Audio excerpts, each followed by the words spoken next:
En ce qui concerne ces interdits, nos sages sont allés jusque dans le détail des détails pour éviter effectivement toute introduction nouvelle de créativité de la part de l'homme. Mais d'un autre côté, je veux dire que ce qui est important, c'est la positivité du Shabbat, c'est-à-dire le Zachor.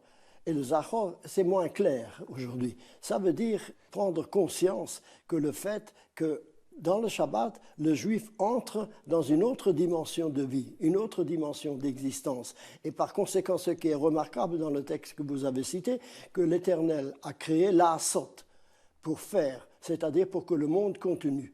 Or, dans le texte de l'Exode, lorsqu'il est question que les enfants d'Israël doivent faire le Shabbat, on dit aussi « Veshamru bnei Israël et à Shabbat, l'asot est à Shabbat », c'est-à-dire de lui donner un contenu positif. Oui. Et ce contenu positif, me semble-t-il, consiste, bien que le Shabbat soit sanctifié d'une façon cosmique, je dirais, indépendamment de l'homme, il appartient tout de même à l'homme de manifester cette sainteté-là. Se souvenir du Shabbat, le vendredi soir, commencer le Shabbat sur une coupe de vin, c'est se souvenir qu'il faut faire Shabbat. C'est ça. Ce qui me semble frappant, c'est que, en ce qui concerne le Shabbat, nous avons une préparation du Shabbat.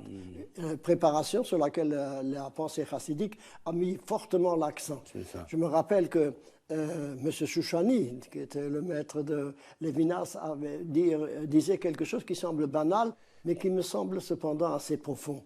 Il disait, dans les nations du monde, lorsque nous passons du samedi au dimanche, en général, on passe à minuit. Or, à minuit, le monde dort. C'est-à-dire qu'ils ne sont pas conscients de ce passage. En ce qui concerne le Shabbat, un des points de vue les plus importants, c'est précisément, non pas seulement que le Shabbat commence le samedi matin, mais il commence le vendredi soir. Après-midi. Après-midi déjà. Oui, or, cette préparation que nous voyons dans la liturgie prendre une place très importante, signifie précisément que l'on se prépare à recevoir quelque chose. Comme si dans le monde matériel, on entrait dans un sanctuaire et on reçoit de ce sanctuaire quelque chose, et bien de même, on entre dans le Shabbat et on reçoit une certaine dimension de vie, une certaine dimension d'existence différente de la dimension naturelle et qui justement est la marque positive du Shabbat.